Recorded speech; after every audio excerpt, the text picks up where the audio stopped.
Hello, everybody, and welcome to Writers on Film Cannes edition. My name is John Bleasdale. I'm a writer and film critic. If you haven't worked that out yet, I don't know what you're doing listening to this podcast. I am joined by David Moroquand of Euronews, who has been a regular on these Cannes reports.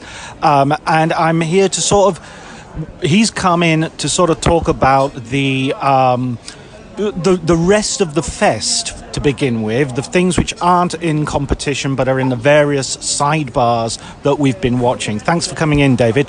Thank you for having me again, John. Really appreciate it. So what titles have you seen outside the main competition? I mean, I have to admit, I've been limited to mostly competition, but there have been quite a few out-of-competition films that I've appreciated. One of them is Rumours, by the Canadian directors Guy Maddin, Evan and Galen Johnson. And I had a really, really good time with this. It's this political satire which, turns a little bit madcap. And the film title's inspired by the Fleetwood Mac album, Rumours, which, basically because of all the kind of behind-the-scenes hullabaloo that happened during the recording of that. And that is very much mirrored in the madness of what goes on. So it follows the G7 leaders who happen to meet in Germany around a gazebo and who have to come up with this draft proposal for a situation that is repeated, but we never find out quite what it is. And we see these bumbling assholes basically trying to using these meaningless buzzwords and corporate speak and just the yoga babble essentially to sort out all these pressing world issues. And I thought as a satire it worked. It was I think it would have worked a lot better had it been a short film, or because I think it runs over 2 hours or nearly 2 hours. And I think it does outstay its welcome just a little bit before picking up at the end, because there were moments where it really does go a little bit surreal. Without spoiling anything, there are certain things that happens in the woods. So basically, while they're around this gazebo, a sort of apocalypse happens, essentially, which tips its hat to George Romero, and it's all very surreal, and the performances are great. But again, just for me, this was a kind of 80-minute film that is stretched a little bit too long. What did you think? Yeah, I thought it was great, and I was okay with the length actually. Okay. But I in a way a 90-minute comedy is the perfect length. I think it could have been shaved down, but yeah, I thought this was a real rewarding film, and one I'd like to see getting a good festival run and maybe a limited release somewhere. It should be. Just to give everybody the context of where we're talking, we're at an Irish pub called Mar Nolan's, which is a stone's way. We can see the Palais from our seats, and it's right on a road, so that's why you can hear some very expensive cars roaring by. So, any other films from outside the competition that you want to mention? There's one called Les Filles au Balcon, The Balconettes. Now this is a coffee, a dessert, or something. I'd have a cappuccino, please. Cappuccino, yes. I'm Great. still good with my pint. Thank you. Excellent. Thank you very much. Thank you. Yeah, so there's this film which is in midnight screenings called Les Filles au Balcon, The Balconettes, and it's the second film by French actress Naomi Merlan, who everyone kind of remembers from Portrait of a Lady on Fire. And it's a very flawed film, but the more I think about it, the more I'm more tolerant of its kind of flaws. And it's essentially this. Sorry, she directs as well as stars in? Absolutely, she directs, writes, and stars in. And she also Céline Sciamma has a co-writing credit on this one. So I was very, very interested to see it. And yeah, it essentially follows three friends on the hottest day in Marseille, and they start flirting with somebody across the street on their balcony.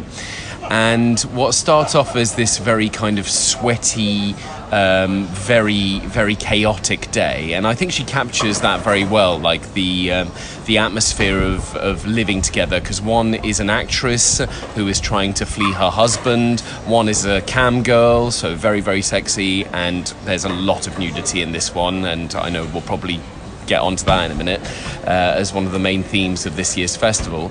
And the other one is an aspiring writer who's kind of the nerdy one of the bunch. So, I mean, you've got the archetypes down. It's nothing surprising there. But what happens is that they end up partying with this very hunky guy. And it transforms itself into a very gory, very, again, chaotic kind of Me Too parable, which becomes a little bit overly didactic by the end of it. But I respect its verve. It's got a punkish feel. And for what she sets out to do with it, I just thought, okay, you've achieved everything you wanted with that. There was nothing that it could have been better. It could have been a hell of a lot tighter. There's especially one plot strand which serves the themes of the film, which are all about the mild spoiler at this point, the ghosts of past rapists and people who have avoided any kind of sexual consent.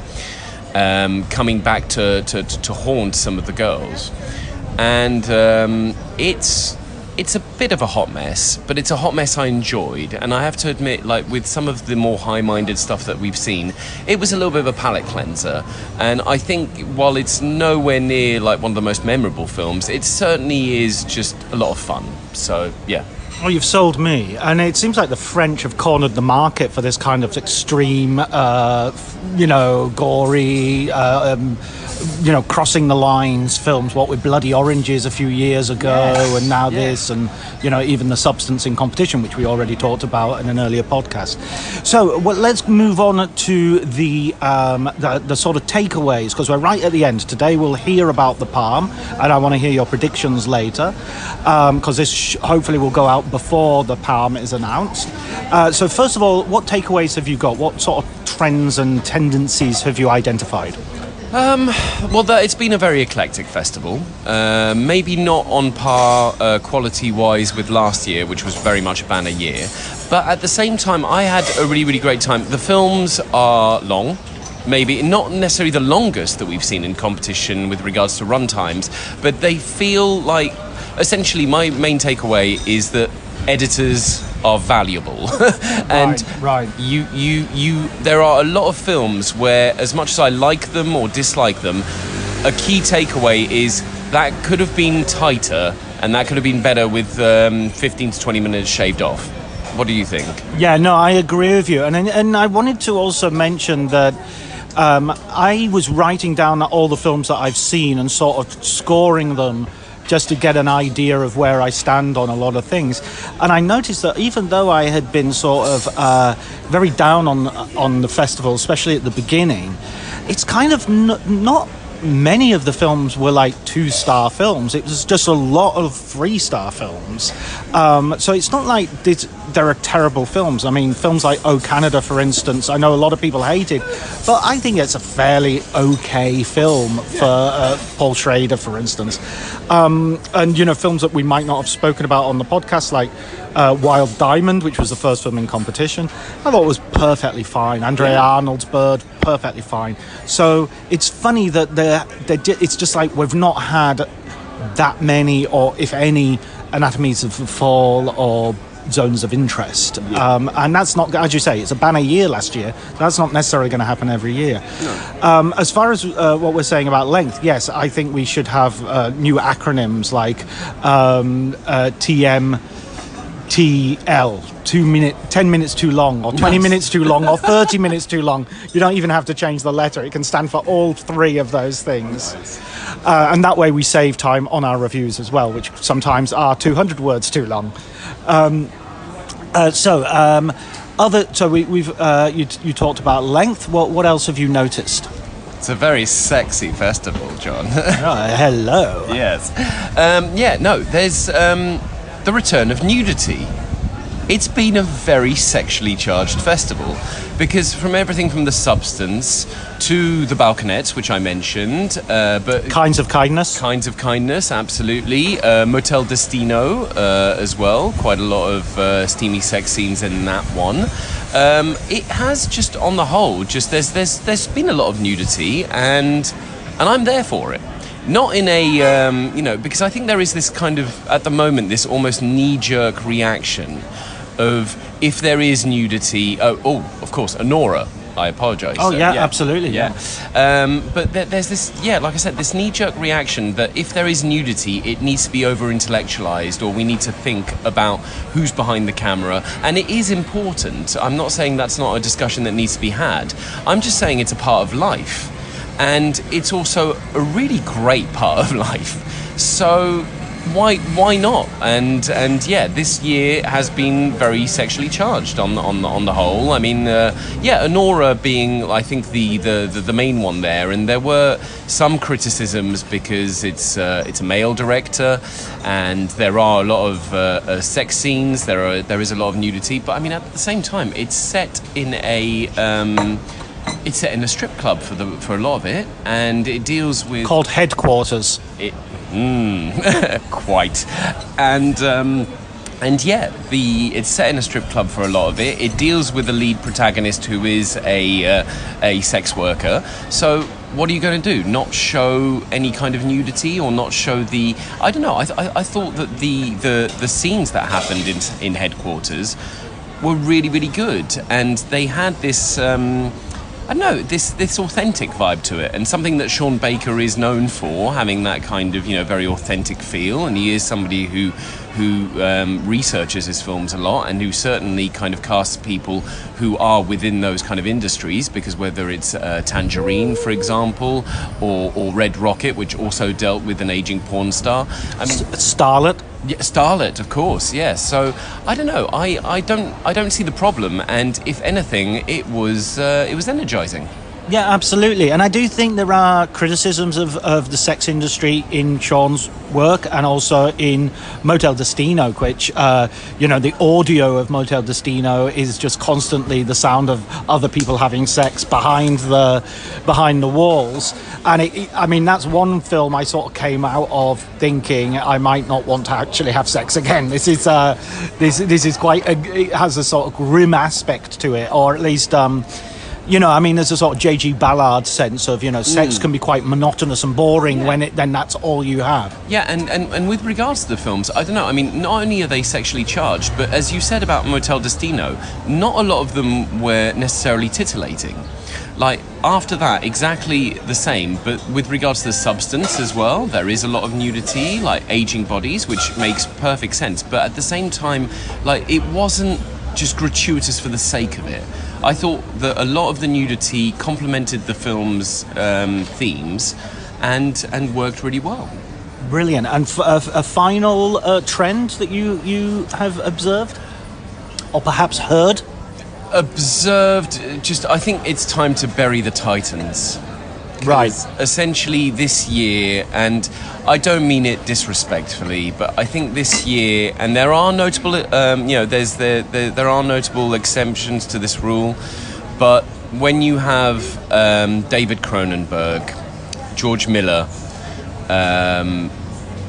Coppola, none of these films particularly did it for me. I know I'm in the minority when it comes to Furiosa, but I just think that a lot of the places that were taken by them in competition could have been given to maybe directors who needed the boost, who needed to have that kind of Cannes logo on their poster, in order to because I don't know, like I just think about people, my friends who don't come to these festivals. I think of some family members, my sister, my mum. When they see a little golden bear on the poster, or the little palm, or the fact that it's been in Venice, they automatically assume, okay, well, if it's good enough to be selected, then it's good enough for my money and to go to the cinema, which is fair enough. But I just think, without going back into it, because otherwise I might unwittingly provoke a hemorrhage, like Megalopolis, The Shrouds, even the Zhazhinka, I just don't think that these are I mean, they're interesting films in their own way, even if they didn't work for me.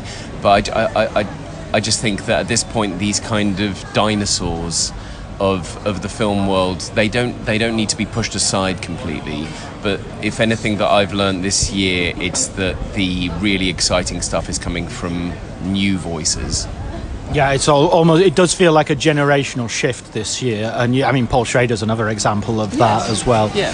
But Jacques Audiard, I have to say, at 72, has proven, and like I said, there's always, you know, some examples that will buck that trend, and Jacques Audiard with Emilia Perez was one of the more surprising ones. I did not expect that from him. And it was joyful, it was vibrant, it was so exuberant and so enlivening, just energizing as a film. So it does show that, again, like as much as I was being a little bit flippant with, you know, burying the Titans, I just think that there needs to be more of an accent on, right, well, if we're looking at quotas, for example, and I know Thierry Frémaux in the past has said, and he trots out the same anecdote about Agnès Varda when she was still alive, telling him, I'm not a female filmmaker, I'm a filmmaker, and never include a film in your competition just because it's made by a woman, which is a fair enough argument. But at the same time, regardless of the gender of the filmmaker, I just think that at this point there needs to be just a bit of a renouveau. God damn, I sounded pretentious when I said that. You know those moments when you hear yourself and you're like... David does live in France, so I think knowing French is not pretentious if you live in France and speak it every day. Right, but at the same time, no, I think that there should be more of an accent, kind of, more of an emphasis on, essentially, we need new voices, and I'm glad there were some in competition this year, but the George Miller, I mean, that was out of competition, so fair play, and it was a big starry title, but the Coppola should have been out of competition as well. Yeah. I think the Jarzinka as well, because I don't know what you made of that film, but I found it incredibly patience testing, and I as much as I respect his oeuvre, I can't think of any kind of casual viewer who would go into it, because I think with a film like that you need to have seen his films beforehand in order to have a certain appreciation of what he's doing. So yeah, I think that's similar to the Miguel Gomez Grand Tour. There's a sense that this is very much for hardcore cinephiles, and general public would probably be quite baffled by this. And that's not to say that it's not got its quality and it's not got its treasures to be found, but it's not going to be hitting the multiplexes anytime soon. No, and films do need to be challenging regardless of who's behind the camera, and I really like the Grand Tour. I mean, the first hour was punishing. I had a very hard time, but by the second that a certain female character is seen on screen, I was completely won over by it, and I actually think it may have a chance of winning something at the awards ceremony tonight. But on the whole, fresh new voices, please. Well, let's move on to that. Predictions for the Palm, and the predictions for the general awards. You can give them as you wish in terms of what will win and what should win, perhaps, nice. Or as you prefer. Well, I mean, I've because I am diligent, and in case my editor is listening to this, I want him to know that I am taking this very, very seriously. I have the list of awards in front of me right Excellent. now. In order. So, best screenplay. I think maybe the Indian film All We Imagine As Light might be a good shout. It's definitely something which stood out in competition. Very slight in its own way, but very gentle. And I really appreciated just the mood of it all. So I think that might be in for a shout. What do you think for best screenplay? I would. I don't know. Best screenplay. It very much depends on how the others fall. But I would think that if it doesn't get a higher prize, maybe the Sean Baker with Anora would be a good call, because I love the way it's structured. I love the way it's written. It feels a really alive piece of work. Okay, let's. What's the next one? Best actor. Right. I think Ben Whishaw for Limonov, The Ballad. I've never seen Ben Whishaw transformed quite in that way. I liked what he was doing vocally. I liked his the cadence of his speech, and while I think the film is not necessarily, I enjoyed it. I think you and I share similar reservations with regards to certain aspects of the historic character on which this film is based on. But I think Ben Whishaw is delivering something that hasn't been seen from him yet. So that would be my pick. Yeah, I'm not sure. This is a very hard category for me to think of. I do think Whishaw is good, although sometimes in retrospect he does fall into that sort of, speaking Russian. And This is true. This is true, exactly. All you think is shit. I mean, that might. I don't know if that will last in a second viewing, but. Yeah, I'm not. There's no other actor who's really as dominant in the film as that actor. Do you think? Sorry, I go full Russian now for this next part. Do you think that anyone in The Apprentice may have? Oh yeah, I actually think Stans.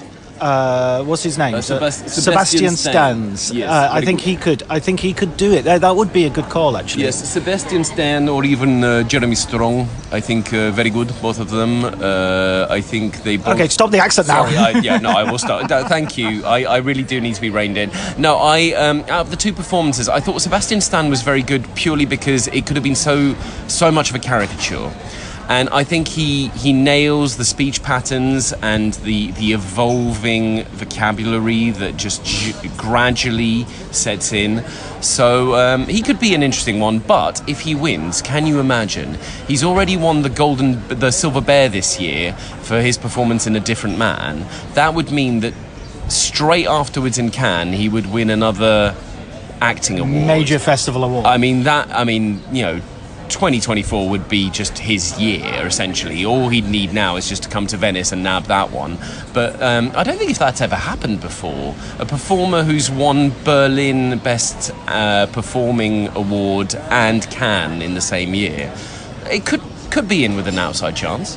Yeah, it's an interesting one, and I also think The Apprentice might be in for a shout of best screenplay because it is a very scripted, very talky movie as well. You know, that tends to be the thing. Okay. What's the next award? Best Actress. This one could go a lot of ways, I think. If it doesn't win anything more, because it is worth mentioning that if a film wins any of the higher prizes, they can't double up, basically. Yeah. You can have ex aequo, just two films winning the same prize, for instance, a tie. But somebody who wins, say, Best Actress, then that film is automatically removed from the top gongs. If they don't give anything to Jacques Audiard's Emilia Perez, I could see Carla Sofia Gascon winning that one, and I think that would be the first trans performer in Cannes to ever win the acting award. So that could be interesting. That or. Remind me the name of the actress in Anora. Mikey Marshall, I think. Okay. She's great. She is an absolute powerhouse in that film. And one of the reasons it works so well is because she nails the kind of the accent. She's volatile, she's moving, she's chaotic, she's everything that character needs to be, and I would love for her to win something, because like previously she was seen in a bit part in Once Upon a Time in Hollywood, and she had a larger role in Scream, but this is a career defining role, and should she win Best Actress, I think that would be incredibly merited. Yeah, this is a film that will get her a lot of scripts coming her way, I think, and I agree. I'd kind of want Sean Baker's film to maybe get one of the higher awards, which is. But I would be. This would be a very good consolation for the film, and a totally deserved recognition for her. Agreed. So the next one, Best Director. Now, without trying to appear cynical, it would be great to see another female filmmaker win, and there's no shortage. Well, no, there is a shortage of them in competition. That's the problem, is that there are only 4 films in competition directed by women. Now, I'm not excluding any male filmmakers based on that alone. However, I'd love to see Andrea Arnold win Best Director for Bird. She's won the jury prize, I think, 3 times in a row. And that's great, but it would really be lovely if she could win Best Director. Okay, yeah, that sounds like a good call. I'm thinking maybe of The Substance as a possible Best Director shout. The name of Agatha... Coralie Fargeat. I don't know why I've thought of Agatha. Anyway, the next. Prix du Jury, the jury prize, which I think would go to The Substance. I know we discussed it on a previous podcast, but I just think it's incredibly bold as a film. It's deceptively, in many ways, profound. I know you find it more profound than I do. But I think it is definitely one of the most memorable films in competition. And as we discussed, there is a direct parallel that can be made between The Substance and Barbie. And I think with Greta Gerwig as jury president, that may have spoken to her. So I'd love for that to be the case. I'm good. So I'd love for that to be the case. So The Substance for jury prize for me. What about you? This is going to be. I want the Substance Prize. I would give the Substance Prize. I would give the Substance the Best Director. So I think the 2 top prizes for me are going to be Anora and The Seed of the Sacred Fig, and it would, in a way, either of those would be fine with me. As long as they're both recognised, that would be fine. I agree, and because the last 2 prizes are the Grand Prix and the Palme d'Or. Right. And we're not above. It could be said there are some special prizes given sometimes. So it might go to a cast, it might go to a filmmaker that is particularly touched that doesn't kind of fit in very neatly to these categories. I know in the past there have been like recognitions for best cinematography, which is a bit of a shame because I think the cinematography could have been a good shout for, say, The Girl with the Needle. Which unfortunately I think that Magnus von Horn's film will fall by the wayside, and it deserves a hell of a lot more than to be ignored by the awards. But like you, I think if the Palme d'Or or the Grand Prix goes to either The Seed of the Sacred Fig by Mohamed Rasulov or Anora by Sean Baker, I think that would be wonderful. I'd love cinematography, like I said, to go to The Girl with the Needle, or even the Grand Tour by Miguel Gomes.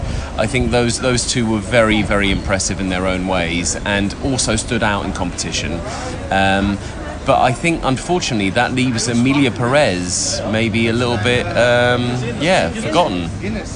Yeah, unless they get an acting prize, or as you say, unless there's some prize that they maybe music. Yeah, well, wouldn't that be something? Yeah. Because it is so distinctive. Oh, that is a lot of background noise. That's a big lorry full of rubbish going by on the last day of the festival. So a metaphor, if you like. Maybe. But yeah, no, and I think it's... One thing I am a little bit concerned by with regards to The Seed of the Sacred Fig is that, and not that this should be a consideration, but because of the story behind the film, the fact that Mohamed Rasulov was sentenced to 8 years in prisons and lashings in Iran, the fact that he fled Iran, and that until 2 weeks ago he was still there, the fact that until a few days ago we didn't know whether he was even going to make it to the festival, it is... I mean, I kept on thinking about it because I know you and I were in the premiere for that film, and there was a 15-minute plus standing ovation, which was... At the end, a 5-minute ovation at the beginning. As well, yeah, and it felt important, and I was incredibly moved by that moment, and because it is this act of defiance in the name of rebellion and art in general, and I know that sounds incredibly pompous, but I stand by it. Woman Life Freedom. We heard someone shout it right at the beginning of the screening, and it got a large round of applause. And I think in a Cannes which has been kind of strangely quiet on issues of world events in terms of Gaza and Palestine and how and even Ukraine compared to previous, people forget that war is still ongoing. That film actually did feel like it galvanized, here's something we can all agree on. No, agreed. My greatest fear is that, again, I'm thinking of people outside of the industry, outside of the profession that we have and that we are lucky to have, because we're all big, underslept and underfed children in this wonderful sandpit. I don't know. I think there will be some people who will kind of automatically go to, because of the background story behind this film, because it's an Iranian film that dares to criticize, and because it is a rebellious film, that it was almost telegraphed that it would win. I think the film on its own merits deserves to win, and I would be very upset if it got one of the so-called consolation prizes, like potentially best screenplay, and that would be fine as long as it doesn't go home empty-handed. But it does feel like not only an important film within the socio-political context of The Seed of the Sacred Fig, but as a film in and of itself, it was incredibly well handled, beautifully acted, and for a 3-hour plus film, just gripping. The suspense throughout was really infectious, and I'd love to see it win big. Yeah, I totally agree. I think it was the perfect combination of a great film with a capital G, a film that was incredibly cine literate, it knew what it was doing, it was at the top of its game when it comes to the craft and everything. But I would have no problem recommending this to anybody. It's got car chases, it's got comedy, it's got moments of great move. It's moving, it's emotionally engaging. And, as for the length, we've been saying, 10 minutes too long, 20 minutes too long. This is a film that, despite being 3 hours, is not 10 minutes too long or 20 minutes too long or 30 minutes too long. Agreed. Yeah, no, agreed. It's I think its running time is more than merited, and yeah. But that being said, I think that the more crowd-pleasing choice, which is potentially what happened last year with Anatomy of a Fall winning, because Anatomy of a Fall, and I mean, look, it's a fool's errand to guess what the jury might do. Who knows where they will go? But if they do go for the more crowd-pleasing choice, it will be Anora. And if they go for maybe a statement, despite that the film is more than worthy of winning, it will go to The Seed of the Sacred Fig. There's a thing that I always think jury presidents want to give awards to films that aren't like their own, a little bit. And I think Greta Gerwig has been in American independent cinema for so long, it would feel a little bit too much like she was sort of crowning one of her own. Although that's not to say she knows Sean Baker has never worked with him as far as I know. So I do feel that she might want to sort of prove her cinema sort of eclecticism. Yeah, exactly, or taste or whatever, and go for something slightly different. But as you say, a fool's errand, and I might be totally wrong, and I'm looking forward to finding out whatever. And it'd be great to talk to you at some point, maybe following the awards. Well, look, I will be in the press room feverishly writing up the review, the article as the news drops and as the ceremony goes on. So yeah, no, I can't wait. But like usual in these kind of ceremonies, there are always going to be surprises, and I'm pretty sure that there is a name that will win something tonight that we haven't even talked about in this conversation. And there's great joy in that as well, because there is something very euphoric about being in the press room, I found, specifically in Cannes, where you have a lot of tired journalists who are writing it up, and all of a sudden you just hear a clapping or a "what the hell were they thinking?" A gasp. Yeah, exactly. And I love that. I love the surprising nature of it, and I think it would also be quite depressing if we were right. Yeah, absolutely. Yeah, with all of our predictions. So that's that's maybe our personal choices and our personal preferences, but it remains to be seen what the jury says. And it was a very interesting jury this year. Like, a lot of actors, a lot of directors, but quite an eclectic bunch there as well. Yeah. So I love the idea of just thinking about these people in the same room, just kind of discussing the films that they've seen, because I can't imagine that Eva Green and who else is on the jury? Correida, thank you. Yes, Eva Green and Correida. Would they have the same film taste? Omar Sy and and Greta Gerwig. I don't know. It's Is Mati Diop on the? No, Mati Diop is not on this year's. Pier Francesco Favino. Favino, of course. Yeah, I forget about him. Lily Gladstone. Yeah. Lily Gladstone, isn't she great? Could we just do a podcast about her? Anytime you like. Thank you. Yeah, I'd like that. Okay, brilliant. Thanks so much, David. Thank you very much, John.